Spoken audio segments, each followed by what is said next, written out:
20e derby corse dispute à François Coty, mais jamais dans l'histoire du derby les deux clubs n'ont été en aussi mauvaise position sportive.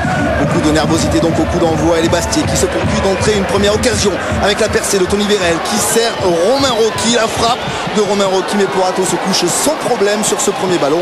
Une première occasion pour ce duo d'attaque inédit côté Bastia avec Tony Vérel qui supplée la blessure de Frédéric Ney, associé donc à Romain Rocky. La réaction d'Ajaccio est quasi immédiate avec ce ballon qui profite au Brésilien Edson. Le bon dribble, mais Pento se détend bien pour capter lui aussi ce ballon. Les bonnes actions pour les hommes de Roland Courbis qui évolue dans un dispositif très offensif avec les retours d'André Luis et finalement la présence de Nasser Ouada, longtemps incertain. Ajaccio toujours dans ce début de rencontre avec ce ballon qui arrive jusqu'à Olivier Fauconnier. Fauconnier qui se retourne et qui frappe, mais ce ballon va mourir juste à côté des buts Bastiais. Belle tentative pour Fauconnier, l'une des recrues hivernales de l'ACA, arrivé du Scoudanger, titulaire ce soir, tout comme Nicolas Bonal, arrivé lui de Lille. Finalement c'est sur les coups de pied arrêtés que les Ajacciens se montraient plus dangereux, et ce ballon relâché par Pento, la petite touche de Nasser Ouada et Mamadou Seck qui ouvre le score dans la dernière minute de la première période.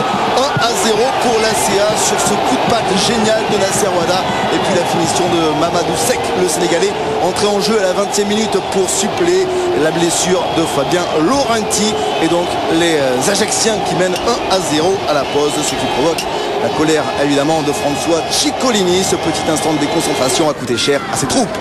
La seconde période avec des Bastiais plus incisifs comme ici Youssouf Hadji qui va servir Romain Rocky, le duel entre Rocky et Porato, et ce ballon qui va passer à côté des buts de l'ACA. Belle action là pour Romain Rocky, mais ce ballon qui fuit le cadre ajaxien, en tout cas Romain Rocky qui commence à trouver des brèches dans la défense de l'ACA.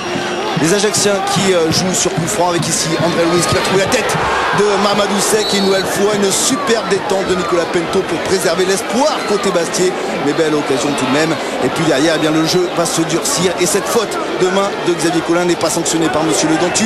Ça va provoquer la colère des supporters bastiais, beaucoup d'incidents, des jets de fumigène, notamment des feux d'artifice. Monsieur Le Dentu va donc décider de suspendre cette rencontre car l'intégrité physique des joueurs n'est pas assurée.